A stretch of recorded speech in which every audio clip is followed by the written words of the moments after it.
കേരളത്തിന്റെ വികസനത്തിന് നാഴികക്കല്ലായി വിഴിഞ്ഞം അന്താരാഷ്ട്ര തുറമുഖം മാറിയതോടെ കയറ്റുമതിക്കും ചരക്ക് ഗതാഗത നീക്കങ്ങൾക്കും സഹായകമായ വിധത്തിൽ സംസ്ഥാനത്തെ മറ്റ് തുറമുഖങ്ങളെയും വികസിപ്പിക്കേണ്ടതിന്റെ ആവശ്യകത പതിന്മടങ്ങായിട്ടുണ്ട്. ഇടതുപക്ഷ ജനാധിപത്യ മുന്നണി സർക്കാർ അധികാര തുടർച്ചയിലുണ്ടായിരുന്ന ഈ 10 വർഷത്തിനിടെ ബേപ്പൂർ തുറമുഖത്തിന്റെ വികസനത്തിനായി ഒട്ടേറെ പദ്ധതികളാണ് തയ്യാറാക്കി നടപ്പിലാക്കിയത്. അതിപുരാതന തുറമുഖങ്ങളിലൊന്നാണ് ബേപ്പൂരിലേത്. നൂറ്റാണ്ടുകളോളം അറബി നാടുകളുമായുള്ള വ്യാപാര ബന്ധത്തിന്റെ കേന്ദ്ര സ്ഥാനവുമായിരുന്നു ബേപ്പൂർ. മാത്രമല്ല, മികച്ച തുറമുഖ പട്ടണമെന്ന ഖ്യാതിയുള്ളതിനാൽ തന്നെയാണ് ഇവിടെ നിന്നും ഉരുക്കൾ നിർമ്മിച്ച് അറബി നാടുകളിലേക്ക് കൊണ്ടുപോയിരുന്നത്. മലയാള നാട്ടിലെ സുഗന്ധവ്യഞ്ജനങ്ങൾ മാത്രമായിരുന്നില്ല ഉരു നിർമ്മാണവും ഇന്നും പുകൾപെറ്റായതിന് പിന്നിലും ബേപ്പൂർ തുറമുഖം വലിയ പങ്ക് വഹിച്ചിട്ടുണ്ട്. പശ്ചിമഘട്ട മലനിരകളിൽ നിന്ന് വെട്ടിയെടുത്ത ഈടുറ്റ തടികൾ ചാലിയാറിലൂടെ എത്തിച്ച് പ്രഗത്ഭന്മാരായ തച്ചന്മാരുടെ കരവിരുതിൽ കടൽ കടക്കാനുള്ള യാനങ്ങളാക്കി മാറ്റുന്ന പ്രക്രിയ ബേപ്പൂരിന് മാത്രം അവകാശപ്പെട്ടതായിരുന്നു. യൂറോപ്യൻ അധിനിവേശത്തോടെയാണ് ബേപ്പൂർ തുറമുഖത്തിൻ്റെയും പശ്ചിമേഷ്യൻ നാടുകളുമായുള്ള വ്യാപാരത്തിൻ്റെയും ഉരുനിർമ്മാണത്തിൻ്റെയും പ്രതാപം അസ്തമിച്ചത്. സ്വാതന്ത്ര്യപ്രാപ്തിക്ക് ശേഷം കടൽ വ്യാപാര രംഗത്ത് കാര്യമായ പ്രാമുഖ്യം നേടിയെടുക്കാനും നമുക്ക് സാധിച്ചില്ല. ഗൾഫിലേക്കുള്ള മലയാളികളുടെ പ്രവാസത്തിന് അരനൂറ്റാണ്ട് പിന്നിട്ട ഇക്കാലത്ത് കയറ്റുമതി ഇറക്കുമതി രംഗത്ത് വലിയ മുന്നേറ്റം ഉണ്ടായിട്ടുണ്ടെങ്കിലും ചരക്കു നീക്കത്തിന് കപ്പൽ ഗതാഗതത്തെയോ തുറമുഖങ്ങളെയോ ആശ്രയിക്കാൻ നമുക്ക് മടിയായിരുന്നു.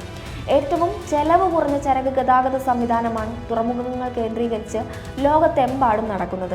കാലത്തിനനുസരിച്ച് മാറാനും വികസന പദ്ധതികൾ ആവിഷ്കരിക്കാനും ഏറെ വൈകിയെങ്കിലും വിഴിഞ്ഞം തുറമുഖം യാഥാർത്ഥ്യമാക്കുന്നതിൽ ഭരണതുടർച്ച നേടിയ ഇടതുപക്ഷ ജനാധിപത്യ മുന്നണി സർക്കാരിൻ്റെ ഇച്ഛാശക്തി ഈ രംഗത്തെ പിന്നോക്കാവസ്ഥയും മറികടന്നു. ഇനി വേണ്ടത് വിഴിഞ്ഞത്തേക്ക് കുറഞ്ഞ ചിലവിൽ ചരക്കുകൾ എത്തിക്കാനുള്ള ചെറു തുറമുഖങ്ങളുടെ ശൃംഖലയൊരുക്കുക എന്നതാണ്. കൊച്ചി തുറമുഖം കാലങ്ങളായി മികച്ച നിലയിൽ തന്നെ പ്രവർത്തന സജ്ജമാണ്. പുരാതന തുറമുഖ നഗരങ്ങളായ കൊല്ലം, കോഴിക്കോട്, ബേപ്പൂർ, കണ്ണൂർ, അഴീക്കൽ തുറമുഖങ്ങളെ വികസിപ്പിച്ച് കേരളത്തിൻ്റെ ചരക്കു നീക്ക സംവിധാനങ്ങളെ കാലാനുസൃതമായി പരിഷ്കരിക്കുക എന്ന ലക്ഷ്യത്തോടെയാണ് സംസ്ഥാന സർക്കാർ പദ്ധതികൾ തയ്യാറാക്കിയത്. അതിൻ്റെ ഭാഗമായി ബേപ്പൂരിലും അഴീക്കലും വലിയ തോതിൽ തന്നെ നവീകരണ പ്രവർത്തനങ്ങളും ആധുനികവൽക്കരണ നടപടികളും നടത്തി. അടുത്ത പടിയാണ് ബേപ്പൂർ തുറമുഖം PPP മാതൃകയിൽ വികസിപ്പിക്കുവാൻ മന്ത്രിസഭായോഗം അംഗീകാരം നൽകിയത്. ഇത് കൂടാതെ നിരവധി പേർക്ക് തൊഴിൽ അവസരം സൃഷ്ടിക്കുന്നതിനും നിലവിൽ തൊഴിൽ ചെയ്യുന്നവരുടെ വരുമാനം വർദ്ധിക്കുന്നതിനും ഇതിലൂടെ സാധിക്കുന്നു. അഴീക്കൽ, ബേപ്പൂർ, കൊച്ചി, കൊല്ലം എന്നീ തുറമുഖങ്ങൾ പൂർണ്ണതോതിൽ പ്രവർത്തന സജ്ജമാകുകയും അവിടെ നിന്നും വിഴിഞ്ഞത്തേക്ക് കയറ്റുമതി ഉൽപ്പന്നങ്ങൾ എത്തിച്ച് അന്തർദേശീയ കമ്പോളങ്ങളിലേക്ക് കൊണ്ടുപോകാനുള്ള പദ്ധതി വിജയകരമായാൽ കേരളത്തിൻ്റെ മുഖച്ഛായ മാറുമെന്ന് മാത്രമല്ല, സാമ്പത്തിക വികസനവും തൊഴിൽ ലഭ്യതയും ധാരാളമായി ഇവിടെ സൃഷ്ടിക്കപ്പെടുകയും ചെയ്യും.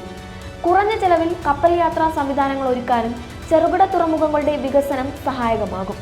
നിലവിൽ ലക്ഷദ്വീപിലേക്കുള്ള ചരക്ക് നീക്കവും യാത്രാ സൗകര്യങ്ങളുമാണ് ബേപ്പൂരിൽ നിന്നും നടക്കുന്നത്. പുതിയ പദ്ധതി യാഥാർത്ഥ്യമാകുന്നതോടെ ഗൾഫ് നാടുകളിലേക്ക് അടക്കമുള്ള ചരക്കു നീക്കവും യാത്രാ സംവിധാനങ്ങളും ഇവിടെ നിന്നും സാധ്യമാകും.